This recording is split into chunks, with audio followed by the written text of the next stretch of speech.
ساتوی پسرو وینو دا د شهیدانو کور، دا د باتورانو کور، دا د باتورانو کور، دا د باتورانو کور، دا د باتورانو کور. ستا کاڼي او بوټي ټول مونږ ته لالونه دي، وینا پرې توی شوې دا سره لکه ګلونه دي.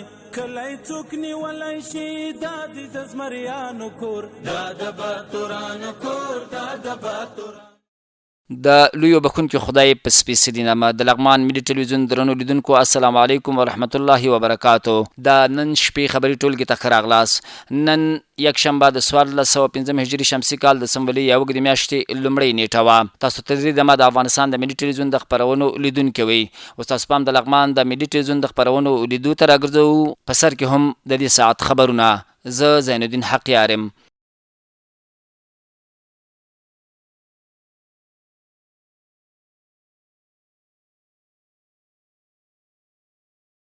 بسم الله الرحمن الرحیم.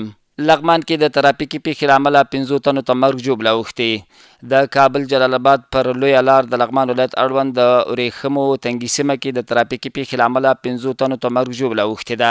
د لغمان امنیه قمندانۍ د خبرپاڼې له مخې په یاده سیمه کې یو هندي رکشه د چلوونکي د بې احتیاطۍ له امله له لویې لارې منحرفه شوې او سیند ته لوېدلې ده، چې له امله یې د رکشې چلوونکي په ګډون یو پلار او زوی خپل ژوند له لاسه ورکړی او 3 نور کسان چې یوه ښځه هم پکې شامله ده ټپیان شوي دي. په خبرپاڼه کې راغلي چې د پیښې له رامنځته کېدو وروسته د امنیه قمندانۍ د عبور او مرور شرطي اړوند منصوبین سیمې ته رسېدلي، پیښې له نږدې څېړلې او ټپیان یې د لاښي درملنې په موخه روغتیایي مرکز ته انتقال کړي دي. د امنیه قمندانۍ په خبرپاڼه کې له ټولو موټر چلوونکو غوښتنه شوې چې د ترافیکي اصولو مراعات، د موټرو چلولو پر مهال له بې احتیاطۍ ډډه او د خپل ځان او نورو خلکو خوندیتوب ته جدي پاملرنه وکړي. الیشنګ کې د 250 متره سړک د سنګ فرش کولو چارې پیل شوې. د الیشنګ د ولسوال قاري عبدالقاهر متوکل پاڅو د قومي مشرانو په غوښتنه د یادې ولسوالۍ اړوند ټپکال سیمه کې د 250 مترو سړک د سنګ فرشولو چارې پیل شوې دي. د لغمان ولایت مقام د خبرپاڼې مخې یا د پروژه د سیمې د خلکو په شخصي لګښت د 450,000 افغانیو په ارزښت عملي کیږي، چې د چارو د ترسره کولو لپاره پکې 50 تنه کارګر په کار بوخت دي.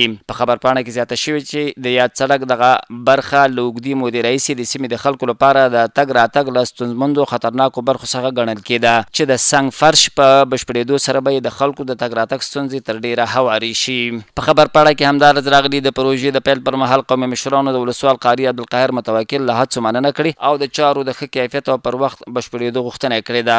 د سیمې خلکو ویلي دي د دې ډول عامه پروژو په عملي کېدو سره به د خلکو د تګ راتګ اسانتیاوې زیاتې او د سیمې د آبادي او پرمختګ لپاره به زمینه لا ښه شي. په خبرپاڼه کې همداراز ویل شوي چې یا د پروژه د ولسي همکارۍ، قومي همغږۍ او د مسؤلینو د ګډو هڅو یوه ښه بیلګه ده.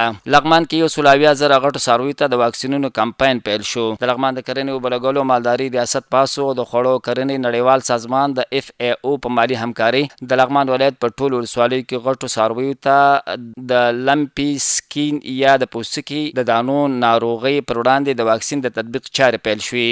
د لغمان د کرنې اوبه لګولو مالداري ریاست له لوري په خپره شوې خبرپاڼه کې راغلي دي یاد پروګرام د دې ریاست د رئیس مولوي سلیمان ایمن په لارښوونه د مالدارۍ او څارویو د روغتیا امیر ډاکټر جواد الله علیزاده، د خوړو او کرنې نړیوال سازمان د مسؤلینو، صحوي ویترنرانو د سیمې د یو شمېر مالدارانو په حضور کې پرانستل شو. په خبرپاڼه کې راغلي د یاد پروګرام له مخې د لغمان ولایت په ټولو ولسوالیو کې به 1,000 غټو څارویو په ځانګړي ډول غواګانو او میخو ته د پوستکي د دانو د ناروغۍ واکسین تطبیق شي. په خبرپاڼه کې زیاته شوې د دغه پروګرام د تطبیق موخه د څارویو د پوستکي د دانو ناروغۍ مخنیوي، د حیواني محصولاتو زیاتوالی، د څارویو د مړینې کچې راکمول او د مالدارانو د عوایدو لوړول دي. د یادونه وړ ده چې تر دې وړاندې هم په لغمان ولایت کې نږدې 100,000 څارویو ته د چیچک واکسین او د داخلي پرازیټونو د له منځه وړلو پروګرامونه پلي شوي دي. درنو او قدرمنو لیدونکو د دې ساعت خبرونه ستاسو د ملتیا مننه کو بریالي اوسئ.